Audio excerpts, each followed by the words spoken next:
Hello नमस्कार, कसे आहात सगळे? मस्त ना? आम्ही पण मस्त.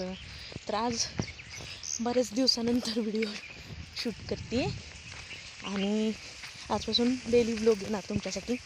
पण आता मी चालली आहे रानात.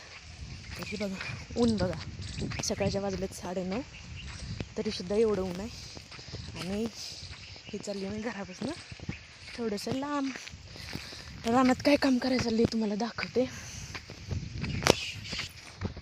तर मी रानात चालली गहू गोळा करायला.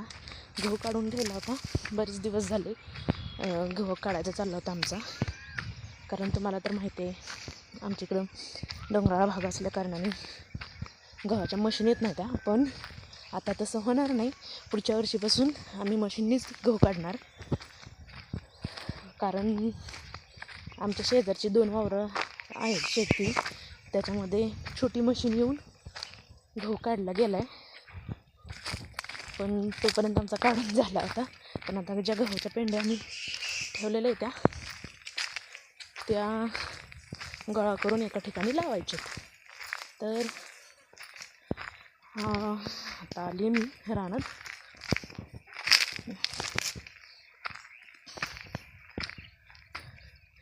तर कुठे गेली? तर इथं आहे बघा, मंदिराच्या समोर आली. हे वटवृक्षाचं झाड आहे आमच्या इथं. रानात खूप छान थंडगार सावली पडते इथं. तरी आमच्या रानामध्ये महालक्ष्मीचं देऊळ आहे. खूप लांबून लांबून लोक येतात इथं. कोल्हापूरची महालक्ष्मी आहे इथं. आणि हे बघा, हे असा गहू काढून ठेवलेला आहे. तो आम्हाला एका ठिकाणी गोळा करायचा ह्या रानातला आणि या रानातला, असा दोन्ही रानातला गोळा करून ठेवायचा आहे. तर आता त्यांची वाट बघते, ते कुठे गेलेत. पाणी मोटर चालू केली आहे वर झाडं भिजवायला. आणि मी आली इथं आता गव्हाच्या वावरापाशी. तर मी एवढ्या दिवस मोबाईलवर व्हिडिओ शूट करत नव्हते, का तर माझ्याकडे वेळ होता, सर्व होतं, कंटेंट होते भरपूर. माझ्या भावाचं लग्न पण झालं, त्याच्यामध्ये तो पण कंटेंट भेटला असता आपल्याला. पण विषय असा झाला की मोबाईल सपोर्ट करत नव्हता. आणि आता पण तोच जुनाच मोबाईल आहे, नवीन मोबाईल मी काय घेतलेला नाही आहे. पण काय सांगू, पूर्ण मोबाईल रिपोर्ट मारला आहे आणि नवीन स्टार्ट केला आहे. तर चांगला चालतो आहे नव्यासारखा, म्हणून म्हटलं चला ट्राय तर करावं. पण आता मोबाईल काय म्हणतात, मोबाईल साथ देव अगर ना देव, पण डेली व्लॉग करण्याचा मी पुरेसा प्रयत्न करणार आहे. त्याच्यामुळे तुम्ही मला सपोर्ट करा.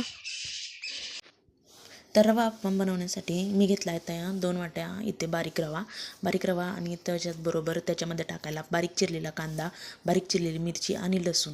आणि 2 वाट्यांना इथे मी 1 वाटी दही घेतलेला आहे. आणि दही आणि थोडंसं पाणी असं मिक्स करून याला अशा पद्धतीत मिक्स करून ठेवलेलं आहे. तर हे असं घट्ट, आपण जेवढं घट्ट करू तेवढं ते फुगत राहतं रव्याचं पीठ, रवा. तर त्याच्यामध्ये थोडंसं अजून म्हणजे सैलसर असं पीठ आपल्याला मिक्स करून ठेवायचं आहे. आणि थोड्या वेळाने 10-15 मिनिटांनी अजून ते सोक करून घेतं, म्हणजे ऑब्झर्व होतं त्याच्यामध्ये जास्त पाणी. आणि आज नारळाची चटणी बनवायला रव्याच्या आप्प्याबरोबर नव्हते नारळ, तर इथे मी घेतले भाजकी चण्याची डाळ आणि नारळाची. जशी आपण चटणी करतो तशीच मी भाजकी चण्याच्या डाळीची चटणी बनवलेली आहे. तर खूप छान चटणी झाली होती, तुम्ही पण एकदा ट्राय करून बघा. आणि त्याला त्याच पद्धतीत आपल्याला मोहरी, हिंग आणि कढीपत्त्याची फोडणी द्यायची. तर इथं तेल भरपूर तापलं होतं आणि फोडणी देताना सगळं उडायला लागलं, म्हणून मी मागं सरकली. त्यामुळे कॅमेरा जरा मागे गेला आहे. आणि त्याच्यानंतर चटणी बनवून घेतल्यानंतर बघा 10 ते 15 मिनटानंतर आपण बघा कसं झालं आहे ते पीठ. एकदम असं कडक झालं होतं. मग त्याच्यावर थोडासा इनोची 1 पॅकेट मी टाकलं आणि त्या इनोच्या पॅकेटवर मी पाणी टाकलं, का तर त्याची रिॲक्शन व्हायसाठी. तर ती टाकल्यानंतर अजून थोडंसं पाणी टाकून एक छानपैकी असं बॅटर तयार करून घेतलं आणि आप्पे पात्रामध्ये मी थोडं थोडं असं तेल सोडून घेतलं का तर ते बॅटर टाकल्यानंतर चिटकू नये म्हणून आणि चांगलं हे व्हावं. आणि प्रत्येकात बघा मी असं सोडून घेतलं आणि ताटाने झाकून घेतलं, कारण या आप्पे पात्रावर मला काही त्याच्याबरोबरचं झाकणी वगैरे मिळालेली नाही. तर आमचं एक परफेक्ट ताट त्याच्यावरचं बसतं तेच ताट मी घेतलेलं आहे. आणि बघा 5 मिनिटानंतर उघडलं तर बघा पटापट किती छानपैकी असे आप्पे पलटी होत आहेत. तर ह्याच पद्धतीत बघा तुम्ही पण ट्राय करून आणि बघा आपले आप्पे अशा पद्धतीत तयार झालेत, एकदम सॉफ्ट मऊ आणि छानपैकी. तर ह्याच्यामध्ये तुम्हाला एक टिप सांगते की आपण याच्यामध्ये मुगाची डाळसुद्धा संध्याकाळची भिजत टाकून दुसऱ्या दिवशी सकाळी त्याच्यामध्ये मिक्स करू शकतो. तर तुम्हाला हा आमचा बघा मग आप्पे खाऊन झाल्यानंतर आम्ही रानात गेलो होतो गहू गोळा करायला. तर तुम्हाला कसा वाटला व्हिडिओ आजचा, आणि खूप दिवसातून टाकल्यामुळे मी थोडकाच व्हिडिओ बनवला. उद्यापासून जास्त मोठा व्हिडिओ बनवीन. तर व्हिडिओ आवडला असल्यास लाईक शेअर आणि सबस्क्राईब करायला विसरू नका. मी भेटूया पुढच्या व्हिडिओमध्ये. तोपर्यंत बाय.